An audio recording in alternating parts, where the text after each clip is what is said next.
It's so hot. I know, it's another scorcher. Oh, it is. I'm kind of longing for those cooler days of winter. You know, like shorter days and frost and little snow, tinsel, holly, presents, Santa, Christmas. Oh, no.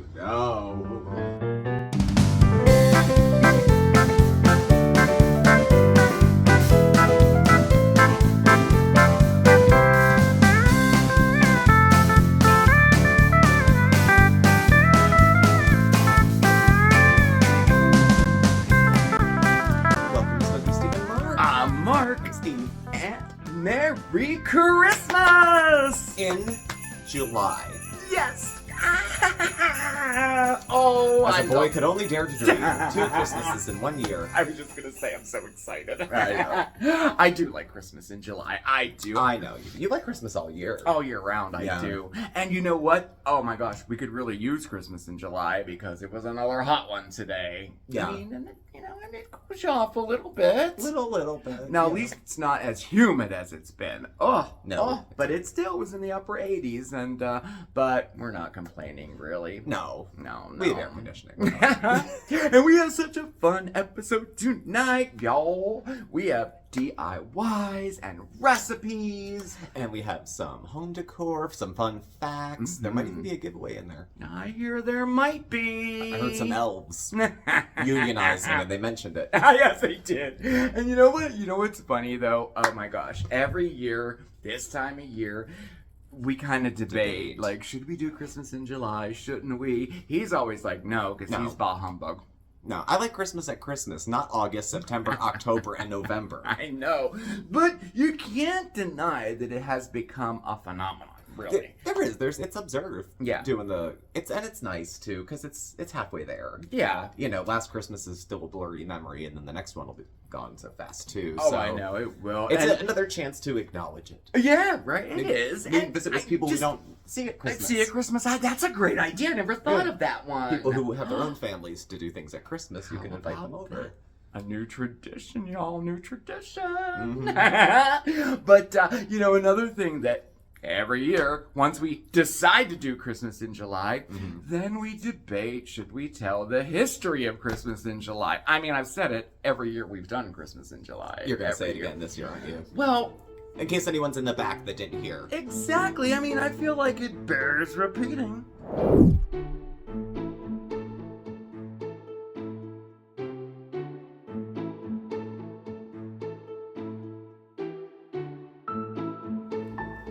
The celebration of Christmas in July can be traced back to a small girls' summer camp in Brevard, North Carolina called the Keystone Camp. However, the earliest known reference to the holiday stems from the French opera Werther, in which a group of children rehearse a Christmas song during the summer months. Met with the comment, when you sing Christmas in July, you rush the season.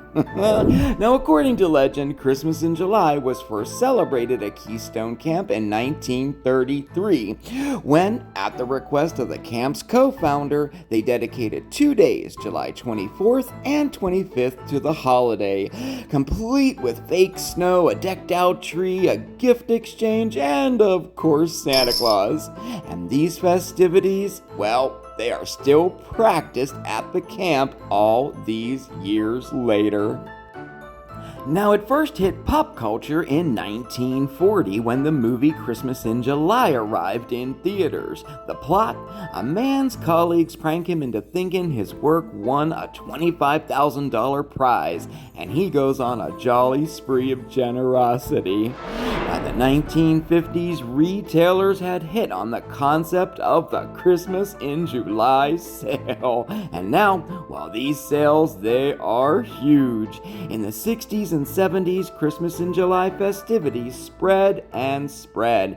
And today, well, you don't have to look too hard to find a Christmas in July sale, festival, party, or celebration.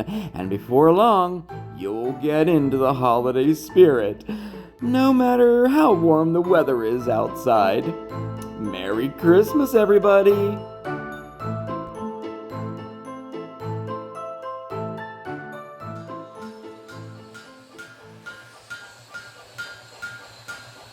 Pretty cool stuff, huh? So we're in Santa's workshop right now. Well, you know. And I just happen to have a really awesome DIY for you. Yo, we're gonna grow our own ginger to use for all those gingerbread cookies at Christmas time. It's a really, really great project. So let's get started. What do we need? First of all, we need a pot of some sort. I got this from the Dollar Tree. And an interesting thing about ginger, the roots grow horizontally, not vertically. So when you're picking out a pot, think maybe more wide than deep. You know what I mean? Then in addition to that, you'll need some potting soil, and any all-purpose potting soil will be just fine. And then, of course, we need some ginger. Now, you can get ginger from a dedicated nursery, or even on Amazon, they sell ginger, specifically for growing, but you can get it right at the grocery store too. You can use the same stuff, definitely. If you can, just try to get the organic stuff. The non-organic stuff, well, that's been sprayed with a growth restrictor and of course, insecticides and stuff like that. But either one will work just fine, okay? And then if you take a look at it, it has little eyes on it, or little nodes on it, just like a potato would have, and that's where the plant grows from. Look, he looks like a cactus, doesn't he? Christmas cactus. No, all right, let's get back to it. All right. First, we're going to fill up our pot with soil, okay? And I already filled one up to show you there. And take a look there. I put just a little layer there of some sand. And I did that just to give it, just for the decor, just to give it a cool little look there, okay? And then next, we are going to take our ginger, and you certainly could plant this just as it is, but you can get multiple plants out of one piece of ginger root. So maybe take one of these little offshoots and just break it off, just like that. Just place it right in your soil like that. With those little eyes facing up, like that. And then just give it a little cover of some soil. It can still be showing a little. No problem at all. So it's just sitting in there just like that. So bright indirect light works just great for your ginger, okay? Give it a little water, maybe keep it moist a little, and before you know it, you'll have growth. Check it out. Now this was about a week. I planted this one a week ago. Isn't it fascinating? So cool looking, isn't it? And then you will have a ginger plant. That's what a ginger plant looks like. Isn't it cool? And of course, the ginger root is underneath there growing horizontally. And those can grow sometimes up to 36 inches long, y'all. So keep that in mind when you're picking out that pot. And also make sure that that pot has drainage holes in the bottom of it too, because ginger does not like to be sitting in water. But isn't that a beautiful looking plant? I'll tell you what, a ginger plant, this has become my new favorite holiday plant. And you know what though? Ginger plants, well, they're not the only plants associated with Christmas. Oh, they're not. Of course, there's the holly plant or holly bush, and yep, these we grew from clippings. And oh yes, the holiday cactus. Christmas, Thanksgiving, and Easter cactuses are all very similar. And talk about a nice gift, y'all. They are so easy to propagate. All you have to do is take a little clipping and make sure that it has at least 2 or more segments on there. Place them in some water, and in a week or 2, you have roots, and you can plant it right in some potting soil, and before long, you have a beautiful holiday cactus. And then there's rosemary. Now, rosemary is part of the Christmas tree family, so of course it's associated with Christmas. And these, well, this was our project in last year's Christmas in July, and we grew them from clippings and trained them into rosemary Christmas trees and rosemary wreaths. Oh, and how about in the garden? Oh yes, one of my favorite flowers. We have the peppermint zinnia. Can't you just taste a candy cane right now? And then we have the summer poinsettia. Now these are actually a variety of amaranth, and don't you think they look just like a poinsettia? How about those plants? Okay, I just have to ask. Is my hat cooling you off?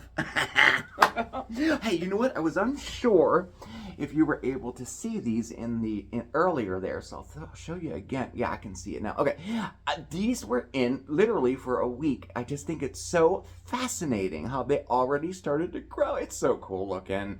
I just think this is so interesting. I really do. And you know what? We'll keep checking back in as time goes on and as our ginger grows and all the way up to harvesting the root. Oh, it'll be so much fun. And you know, I think these will make really nice presents at the holidays. I'm doing about 5 of them to give away this year. And to make them look even more special, I picked up one of these at the Dollar Tree and I just attached them to the outside of my pot. Like that. I think it looks really nice. I do. Once it grows, oh yeah, these are going to make nice presents. They really, really are. Put a little tag on there, you know, says what it is and how to harvest and all that. Oh, I think it's going to be really, really, really, really nice. Oh, I'm so excited. I just can't wait for them all to grow. So I thought that was pretty nice, and you know, it probably cooled you down a little bit, huh? Merry Christmas. What was that? Is Santa here? Not quite. Oh, well, he must be really busy already getting ready for Christmas. He is. So he sent an elf on his behalf. We have an elf. What brings you here? Well, I got to leave the sweatshop for a day. But also, it wouldn't be Christmas without presents. It's giveaway time! Woohoo! What do we got? We have a $25 Amazon gift card. That'll make a very nice present for one of our viewers. Very nice. So, all you have to do is comment below this video. Okay. Nothing grand, no very special easy. words. Just comment below. We're going to use the YouTube random comment picker, and we'll pick a winner on Friday night. During the Friday night chit chat video. Oh, that sounds good. So you got a couple days to enter. Just comment below. You can put whatever you want. Put a little Christmas tree in there. A little smiley face. Yeah, whatever you want. Oh, that was a nice little surprise visit. Know. How about that? So. Oh my gosh. And you know what else I was thinking? What? You know, you can't have Christmas without Christmas cookies, right? So, I was wondering if you would come into the kitchen and help me out. For the cookies, I'll do it. Okay, let's go.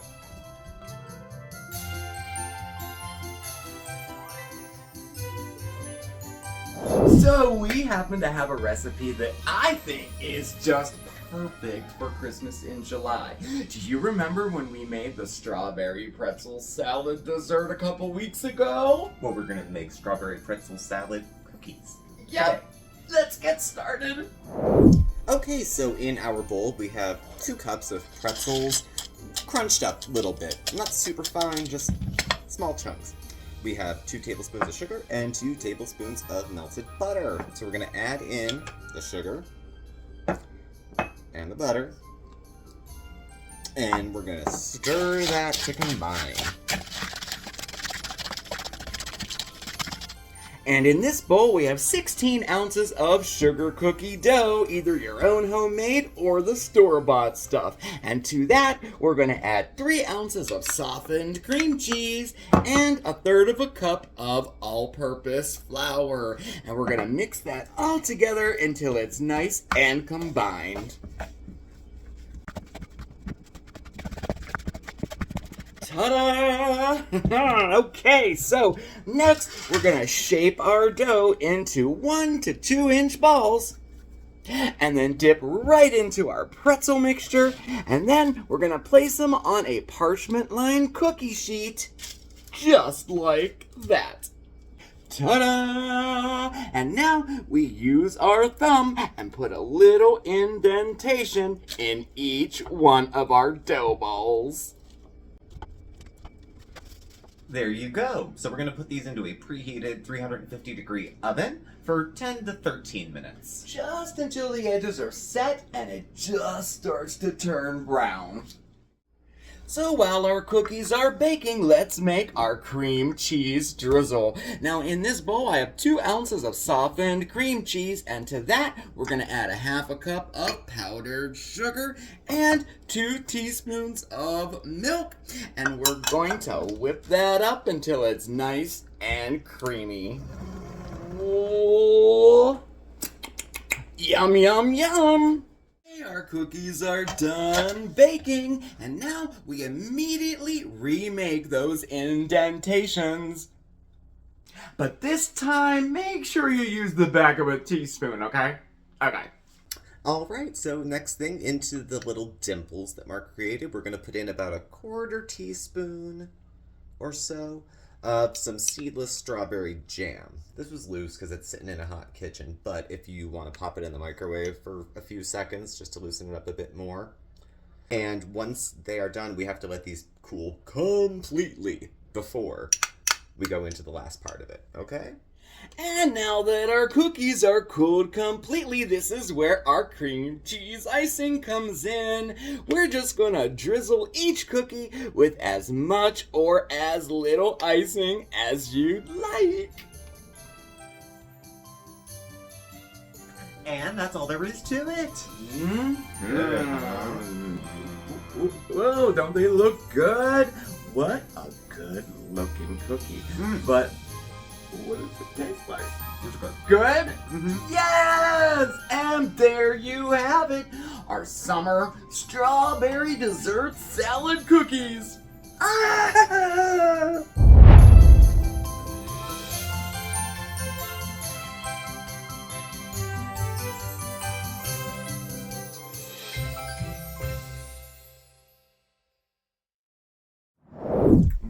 My goodness, those cookies are so... They're good. They are so delicious, y'all. They're good. Oh my gosh. And rather satisfying, I have to say, too. Oh, they are. 2 of those with a scoop of ice cream, I'd call it dessert. Mm-hmm. Yeah, I mean, and how so. perfect is that for Christmas in July, right? I know, pretzel salad, a summer salad made into a Christmas cookie.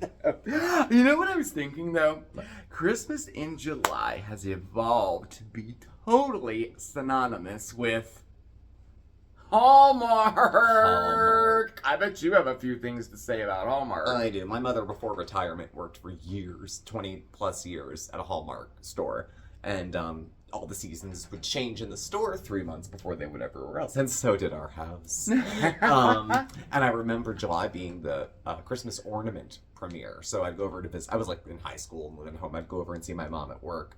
And they'd have these big red drapes over all these displays in the middle of July. Yes, yeah. To tease that the ornaments were going to be coming out for the year. And it was Christmas in July. Oh, I have to say, I love those ornaments. At one time, I don't even know, I think I had 5 collections going of all the ornaments, but I have since reduced to just the one. It's the season's treatings. It's like the cookie sheets and the cookies, you know, with the little ornaments. Yeah. And I have every single one from the first one. And I'll tell you, for the last 10 years, that's thanks to your mom. Yeah. She gets me one every year, the latest one, yeah. Yeah. Those ornaments are pretty awesome, though. And then, of course, the Hallmark Christmas movie. Oh, my gosh. You know, they're so cheesy, but there's so something many. about them. Oh, when I was in the hospital, I watched, it was I bet. Made the time longer, but you get sucked in though real easy. I know plenty of people, they don't like Lifetime movies, but you watch 20 minutes of it, you gotta find out what happened. You have to find Does out she what return happens. to that small town to marry him at Christmas?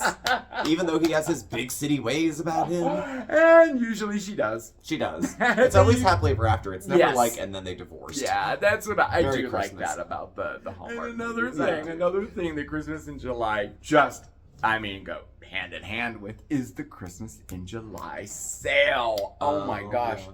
They're everywhere. Mm-hmm. I mean, everybody knows that. Oh, yeah. My gosh. And I do love a Christmas in July sale because really, like, most businesses will, like, put all of their old Christmas stuff on clearance, Yeah. really dirt cheap, and some of them introduce The their new stuff. new stuff. It's so cool. I partook just a little bit. I got this picture. Mm-hmm. Oh, I love it. I wanted it for so long, but I didn't want to pay $30 for it. I got it for $6.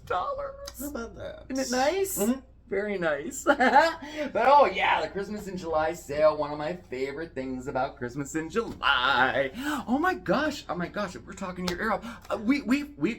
We've grown our own ginger, we've made cookies, we've had a giveaway. I'm already pooped. But there's one thing we didn't do. What's that? Decor. You're right. Decor.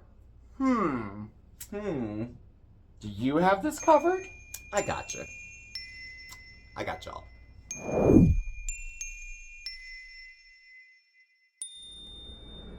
Well, hello there, stranger. So, dehydrating projects, these are one of my new favorite things to do in my free time. So we're gonna dehydrate some citrus. We're gonna dehydrate some oranges and some lemon, lime, whatever you have. And we're gonna use the caloric, which is what I have. This is the closest thing I have to an air fryer. So let's put it together. It's very simple. This is the basket piece that comes in with this. If you don't have a basket, you could line a cookie sheet with some parchment paper. That would work for you too. And then we want to have our fruit sliced, and we're going to slice them thin. We're going for like 1/4 inch. If you got a mandolin, go ahead and use it. It's like anything. It's like cooking. You want them to be even so that they do it at the same time. Like, see? That's a nice pretty one. That's a little thick. So we just take them as is, nothing fancy. If you want to clean off the outsides because we're drying the whole thing, you can. And we just take our oranges. And we did more than 3. So you see, so the caloric drying's about temperature and wind, mostly. So on our feature, it says to put dehydrated things close to the very tippy top rack.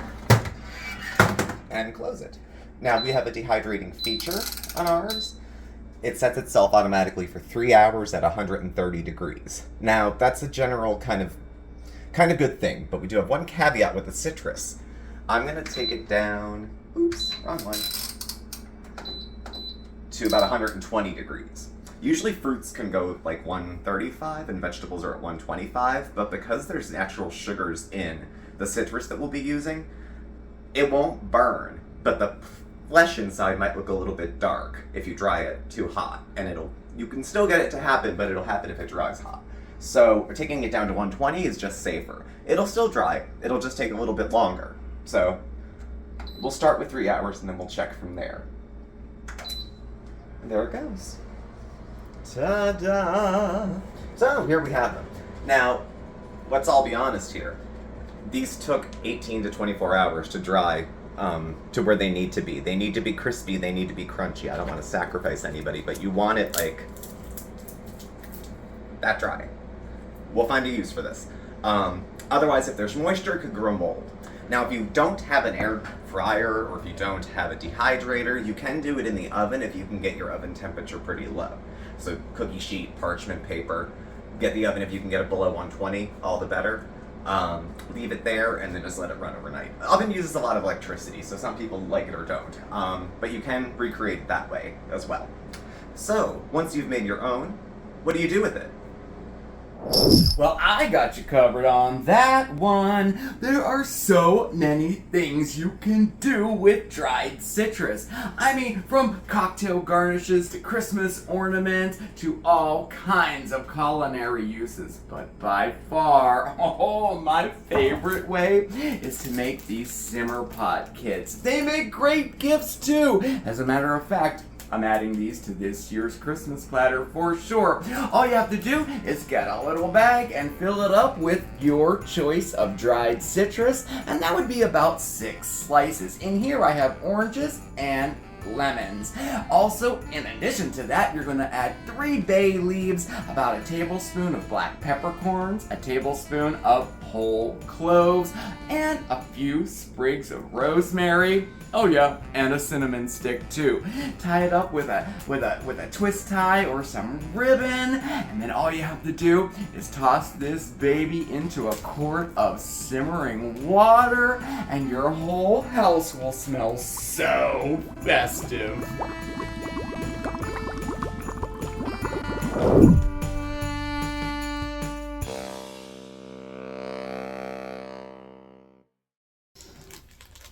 You know, I have to say, I am super impressed with your dried citrus. I am. Aren't you guys impressed? It was the first shot of mine. I had only tried a little bit, and this would have been what I threw away if it went bad. But yeah, they came out pretty good. The only thing I had on mine was what I said could happen. You get a little bit of browning sometimes in the pulp section, but otherwise, they came out pretty good. Yeah. A lot of uses for them. I got a stack of them now. I don't know what to do. Oh, yeah. Well, we're going to, I think people may remember the whole popcorn garland situation with you. I think I do. Well, maybe we could do some dried citrus garland this year. Yeah, maybe. That might be an idea. Well, it's easier to string a grapefruit than it is a... Oh, well, then all that popcorn, that's very true. But no, these will stay too. And if they get a little soft, throw them back in the oven, back in the dehydrator on a very, very low oven or a low heat, and it'll crisp them all back up. That works with your potato chips too, by the way. So you can crisp up stale stuff by dehydrating it. I'm finding all new things. You're along for this weird ride of dehydrating. Of course. But yeah, I'm totally impressed with the citrus. I really do like it, but I don't know. We really have been. We've done a lot tonight. We've done so I think we can bring this plane in I think we can bring the sleigh in for a landing. Okay. I think that's a good idea. Okay. Well, we'll just leave you with this. Now, no matter what you think about, Christmas in July, one thing is very true. The true spirit of Christmas, and that's love and giving and goodwill to our fellow man, like all those good things. Really, that should be celebrated year-round, in my opinion. Very much so. Much agreed. Not just at Christmas time, and not just Christmas in July either. No, but all year round. Definitely. Well, thank you folks for joining us, and thanks for being here. Have a happy Christmas in July, or, well, we'll see you in December. So, thanks for joining us. Thanks for watching. Please do subscribe, notification bell, you get alerts when we have new videos and go live. We're on Twitter, Instagram, and Facebook. All of that's in the description below. Thank you, and we'll catch up with you very soon. Oh, yes, we are. We hope you enjoyed your time with us this evening, and let us know. Are you celebrating Christmas in July this year? Have you already celebrated Christmas in July this year? Because as of today, it's only 5 months until Christmas. What? Stay positive, everybody. We'll see you next time. Bye. Bye. Bye. Oh, ho.